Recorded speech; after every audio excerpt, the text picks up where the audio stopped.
Wengine umri mdogo, watoto wadogo wanataka kuolewa, kuoa zaidi ya kurusha ndege ya kivita.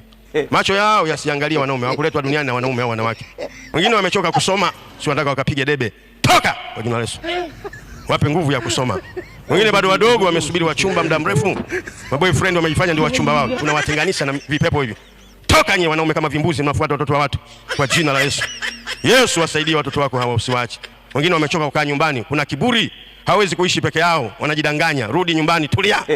Kwa jina la Yesu. Wanaume wengine wazee kama mimi wanataka kuondoka nyumbani. Utaenda kufa na njaa, rudi nyumbani kwa jina la Yesu.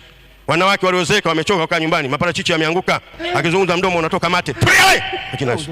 Tulia nyumbani. Wengine wanataka kusali kanisani, utaenda wapi? Kwa kina Sholo Mwamba, rudi kanisani kwa jina la Yesu. Wengine wamechoka kutenda mema hata kutoa sadaka. Hakuna aliyezaliwa na andazi hapa. Chakula cha kwanza ziwa la mama, kumwambia ongeza chumvi wala sukari wala pasha moto. Unakula sausage unalinga, toa sadaka huko. Hauna kuchoka kwa jina la Yesu. Utakufa bila kitu, hakuna atakayezikwa na television yake. Kwa jina la Yesu. Hata suti unavalishwa kwa nguvu marehemu. Ukuja na suti. Yesu tusaidie tusichoke. Roho Mtakatifu tuombee, tukutazame Yesu.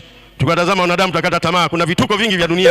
Yesu, ulioanzisha imani yetu, haijaanzishwa na mitume wala manabii. Watume na manabii wachovu wenzetu. Tunakataa na wachovu. Yesu usiyechoka tutie nguvu. Tia nguvu kanisa. Tia nguvu wazee wa kanisa. Hakuna kuchoka hapa. Paka kieleweke. Paka Yesu atakaporudi. Tia nguvu kwenye ndoa. Kwa jina la Yesu, kwa damu Yesu. Watie nguvu. Wengine hawana imani, ni misisimko tu. Haleluya. Glory to God. Hawana imani yote. Wengine wanaomba, wanatemea maiki mate. Bwana, tunakataa hiyo miroho ya maigizo. Tunakuhitaji Yesu. Yesu tusaidie katika jina la Yesu. Amen.